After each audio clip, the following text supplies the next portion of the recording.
Hi నమస్తే, నా పేరు రమేష్. కథ చెప్తా ప్రోగ్రామ్కి నా ధన్యవాదాలు. నేను కూడా ఒక కథ చెప్తాను అనుకుంటున్నాను. సో అదేమంటే, ఒక సీనియర్ లాయర్ కోర్టులో ఒక కేసు వేస్తాడు. ఏమనంటే చీఫ్ ఎలక్షన్ కమిషన్ పైన కేసు వేస్తాడు అనమాట. ఎందుకంటే దశాబ్దాలు గడిచినా కూడా మీ తంతు మారడం లేదు, ఎలక్షన్స్ జరిగే పద్ధతిలో ఏమాత్రం చేంజ్ లేదు. సో దాన్ని చేంజ్ చేసి డబ్బుల పంపకాన్ని అధికారికం చేయాలనేస్తారు అనమాట. సో జడ్జి గారు ఏం చెప్తారంటే, మీరు ప్రూఫ్స్ ఒకసారి చూపించండి, so will take up this case అంటారు. సో అప్పుడు ఈ లాయర్ ఏం చేస్తారంటే, ఒక స్పై కెమెరాలతో రీసెంట్గా జరిగిన ఎలక్షన్స్లో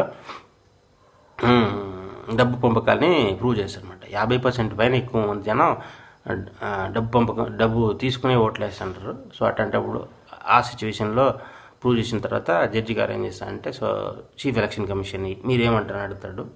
అడిగినప్పుడు వాళ్ళు మేము we are doing our level best since decades అంటారు అనమాట.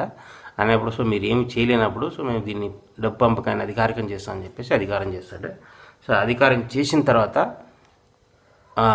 ఏ పార్టీలు ఎలా డబ్బులు పంచుతాయి, ఆ డబ్బుల పంపకంలో జరిగే ప్రక్రియ, తర్వాత ఆ ప్రాంతంలో ఉండే 3 పార్టీలు ఎలా పోటీ పడతాయి, చివరికి ఎవరు గెలుస్తారు అన్నదే ఈ కథ సారాంశం. ఈ కథ సో మీ ఎవరికైనా ఈ కథ చేయాలనుకున్నప్పుడు, సినిమాగా తీయాలనుకుంటే, నచ్చితే సో నాకు ఫోన్ చేయండి. నా నెంబర్ 9986920074. Thank you.